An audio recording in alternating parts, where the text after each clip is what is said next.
Hello and welcome to Thought for August the 18th. Our readings are taken from 1 Kings chapter 13, Jeremiah chapter 39 and Mark chapter 13. And our thought is, what wonderful buildings! By the standards of 2,000 years ago, Jerusalem's temple was outstanding. What wonderful buildings, the disciples said to Jesus as they came out of the temple.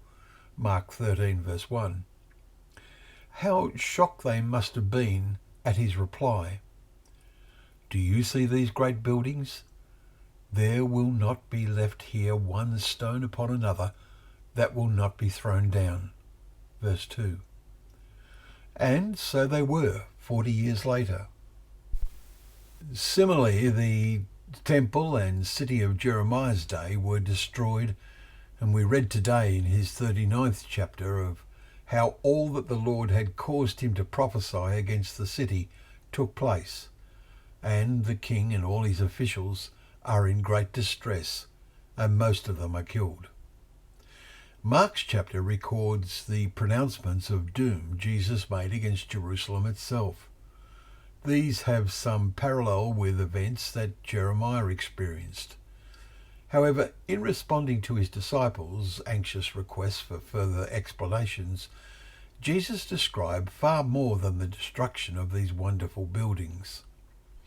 This must take place, he said, but the end is not yet. For nation will rise against nation, and kingdom against kingdom.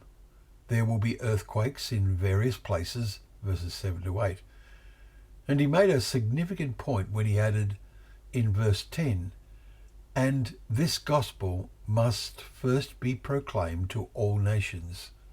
And only now has this happened. We understand that at least the Gospels have now been translated into every known language. Surely we can say what wonderful foreknowledge the Bible reveals. Jesus told them, false prophets will arise to lead astray, if possible, the elect. Verse 22. Jeremiah had also had to contend with false prophets. We read in chapter 29, verses 24 to 32. But be on your guard, Jesus said to the disciples. I have told you all things beforehand. Verse 23. If we are truly his disciples, we will realize that among all things are events that apply to our generation. For Jerusalem is no longer trampled underfoot, and so the times of the Gentiles are fulfilled, as Luke 21 and 24 says. Finally, our Mark chapter ends, therefore stay awake, for you do not know when the master of the house will come. And that is a message for you and I.